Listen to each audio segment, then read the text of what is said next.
सभी भाई बहनों को प्रणाम। गायत्री महामंत्र ओम भूर्भुवः स्वः तत्सवितुर्वरेण्यं भर्गो देवस्य धीमहि धियो यो नः प्रचोदयात्। ओम गुरु ब्रह्मा गुरु विष्णु गुरुदेव महेश्वर गुरुदेव साक्षात् परब्रह्म तस्मै श्री गुरुवे नमः।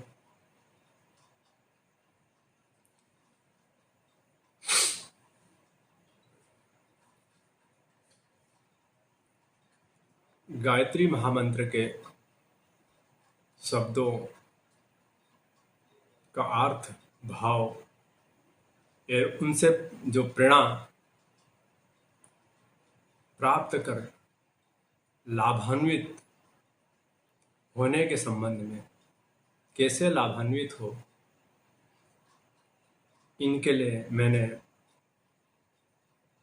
तत्सवितुर्वरेण्यं भर्गो देवस्य धीमहि धियो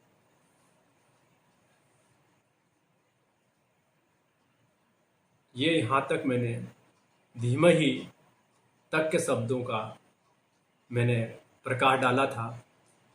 आज मैं धियो यो न प्रचोदयात् इन शब्दों के ऊपर कुछ प्रकाश गुरुदेव की प्रेरणा से प्रकाश डालने का प्रयत्न कर रहा हूँ।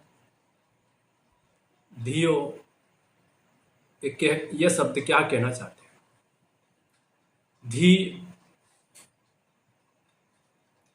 शब्द से तात्पर्य हमें यह प्रेरणा देता है कि व्यक्ति को जीवन और मृत्यु को याद रख करके जीवन जीना चाहिए। और यह अटू सत्य है कि व्यक्ति को एक दिन मृत्यु निश्चित है। मृत्यु और जीवन एक दो पहलू है। जीवन अर्थात एक रंगमंच नाटक, मृत्यु अर्थात रंगमंच खत्म। भाई बहनों, ये हमारा धी शब्द मृत्यु के पूर्व कैसा जीवन जिया जाए, कैसा आनंद लिया जाए, आनंद की अनुभूति कैसी हो, मस्ती भरा जीवन कैसा जिया जाए, यह शब्द से हमें एक नाटक की तरह उन्हें देखा जाएगा तो निश्चित ही यह हमारा जीवन एक आनंदित रहेगा, प्रफुल्लित रहेगा।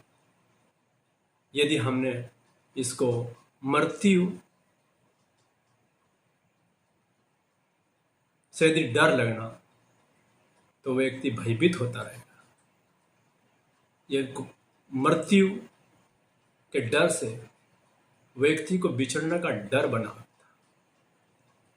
भाई बहनों, मृत्यु अटू सत्य है। ये पंच तत्वों का उड़ता हुआ एक भूतावलिया मात्र है। जिस प्रकार बादल उड़ते रहते हैं फिर वापस मिल जाते, जुड़ जाते, उसी प्रकार हमारा जीवन भी है और हमारा परिवार भी। पर जीवन हमारी जीवात्मा का उद्धार, उनका कल्याण करने का एक रास्ता बनाता है। जीवन जीने के लिए व्यक्ति एक नाटक के माध्यम से रंगमंच पे मानव जीवन मिलता है। तो नर हो, नारी हो, बच्चे हैं, ये हमारे पाठ, वो उनका दायित्व लेके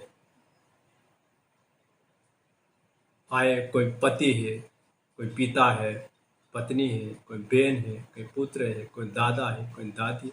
इस प्रकार का जो हमारे को पार्ट्स मिला है, इनको हम किस प्रकार रोल अदा करें। हमारा लाभ हानि में, दुख सुख में भी यदि हम उस रोल को अच्छी तरह से निभाएंगे तो निश्चित है कि हमारा मानव जीवन धन्य होगा। व्यक्ति यदि मेरा तेरा लाभांश के लिए काम, क्रोध, लोभ, मोह, अहंकार जैसे दुष्प्रवृत्तियों को यदि जीवन में लेके चलेगा तो व्यक्ति का जीवन दुख भरी रहेगा। दया, करुणा, मोहब्बत, देवी गुण यदि व्यक्ति लेके जीवन जिएगा तो स्वाभाविक व्यक्ति आनंद प्रफुल्लित स्वर्गीय जीवन जिएगा। और कहते हैं कि व्यक्ति सदकर्मी, देवी गुण से संपन्न व्यक्ति की जब मृत्यु होती तो देवदूत आते हैं। दुष्प्रवृत्ति से लिप्त व्यक्ति, दुष्ट प्रवृत्ति, दुष्कर्म कर्मी का जब मृत्यु आने के पूर्व यमदूत आते हैं। यमदूत उसको दिखते हैं, भयानक दिखते हैं, भूत प्रेत चुड़ैल जैसी उसकी डरावनी, जैसा उसका जीवन में घटना होती रही वही मृत्यु के समय वही चित्रण उसको डरावना लगता है। और सत्पुरुष सद्ज्ञान के माध्यम से, सत्कर्म के माध्यम से, स्वाध्याय के माध्यम से वही अपन को मृत्यु के समय भी उन्हें देवदूत, देव मानव दिखेंगे, उनको डर नहीं लगेगा। और सत्कर्म किया हुआ व्यक्ति मृत्यु से नहीं डरता, मृत्यु को भी व्यक्ति सहर्ष आनंद पूर्वक स्वीकार कर लेगा। यह हमारा धी शब्द कहता कि मृत्यु से डरो मत और जीवन को एक आनंदित प्रफुल्लित होकर जियो। मृत्यु भी आ जाए तो भी व्यक्ति निडर होकर मृत्यु को स्वीकार करेगा। यह हमें धी शब्द से यह प्रेरणा मिलती है। यो हमें बताने का प्रयत्न करता कि संसार का आधार धर्म है और धर्म को जितनी मात्रा में व्यक्ति धारण करे, धारण करना चाहिए, और धर्म का विडंबना मत करो, धर्म को अपने आचरण में उतारो। यह हमारे यो शब्द कहता है कि धर्म को अपने आचरण में लाओ। धर्म ही संसार का आधार है और धर्म की दीवार बहुत बड़ी है। धर्म अधर्म, धर्म की आड़ में व्यक्ति, अधर्मी व्यक्ति भी धर्म का चोला पहन के,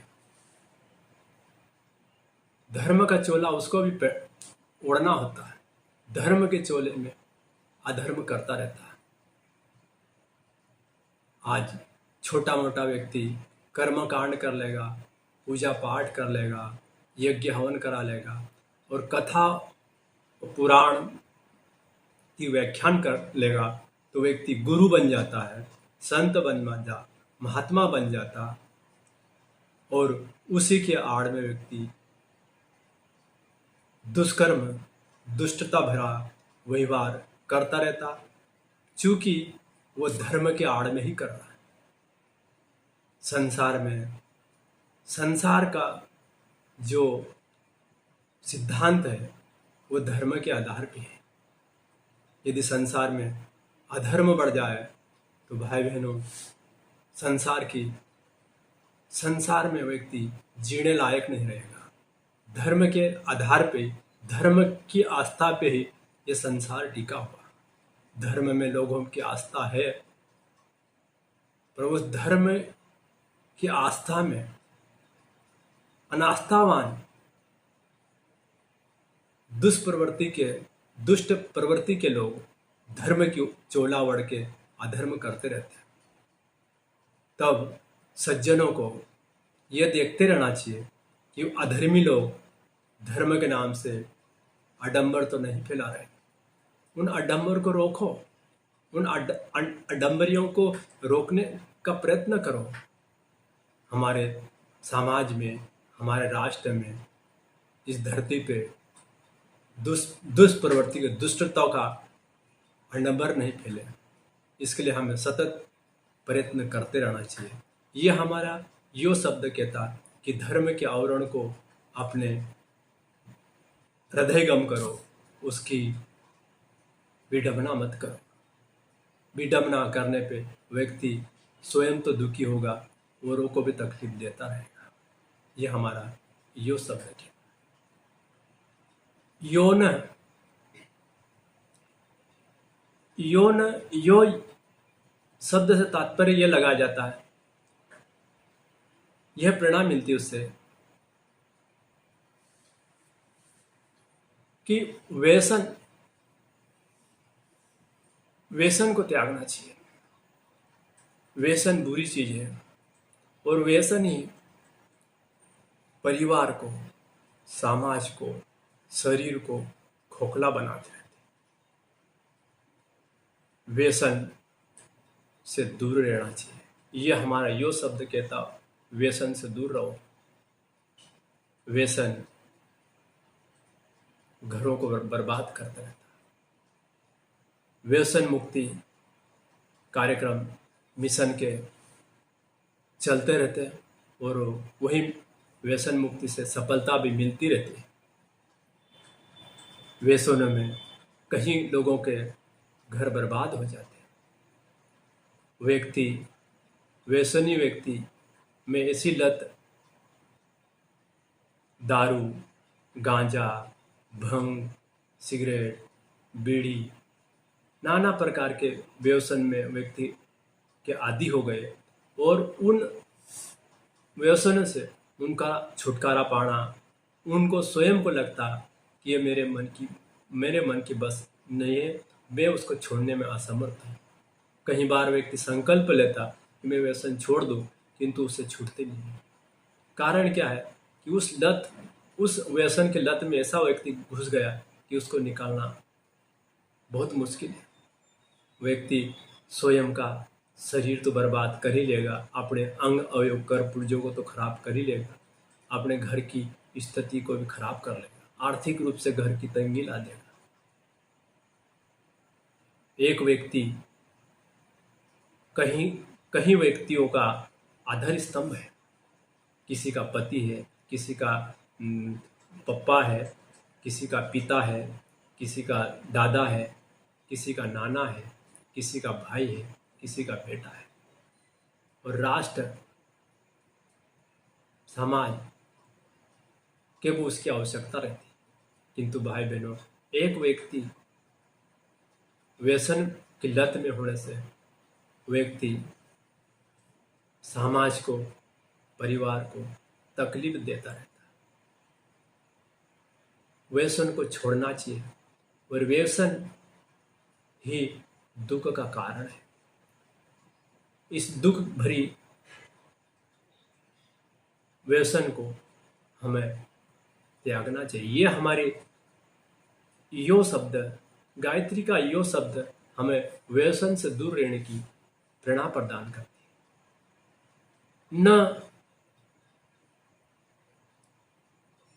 न शब्द हमें वह बतलाता है कि व्यक्ति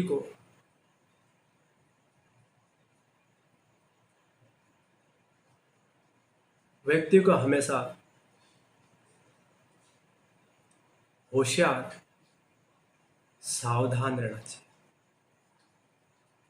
कारण ये बताया कि संसार बड़ा एक विचित्र रंगमंच है और इस रंगमंच में हर व्यक्ति चाहता कि मैं बड़ा आदमी, मैं करता रहता, मैं बड़ा हूँ, मेरा पद, मेरी प्रतिष्ठा, मेरी समाज में मेरा रुतबा बढ़ाने खातिर व्यक्ति अपनी सेखी बघाड़ता रहता और छोटे लोगों को, निर्धन लोगों को, असहाय लोगों को तकलीफ देता रहती, उनके परिवार को कष्ट देता था, उनकी संपत्ति पे वो अधिकार करता रहता, उनको गरीब पे गरीब बनाने का प्रयत्न करता था। छोटी मछली को बड़ी मछली खाने का एक सिद्धांत है, पर देखने में आता है कि छोटी मछली को बड़ी मछली खा जाती। उसी प्रकार के बड़े स्तर के लोग जो दिमागधारी रहते, वो छोटे स्तर को बुद्धिहीन लोगों को, जिनकी बुद्धि कम रहती, उन पे अपना प्रभाव करा के प्रभाव से उनको ही प्रताड़ित तो करते रहते, साथ में उनसे दुर्व्यवहार भी करता रहता है। उनको पारिवारिक शोषण तो करेगा कर, साथ साथ में आर्थिक शोषण भी करेगा। इसलिए गायत्री का नौ शब्द हमें यह बतलाता है कि होशियार रहो, सावधान रहो। होशियार रहने भी अपने परिवार की, अपने समाज की रक्षा करने में व्यक्ति बहादुरी दिखाएगा, अन्यथा वह व्यक्ति अपने और अपने परिवार की रक्षा नहीं करेगा। समाज और धर्म की तो और आगे की बात है। तो हमें गायत्री मंत्र का न शब्द होशियार एवं सावधान रहने की प्रेरणा देते हैं। ओम शांति शांति।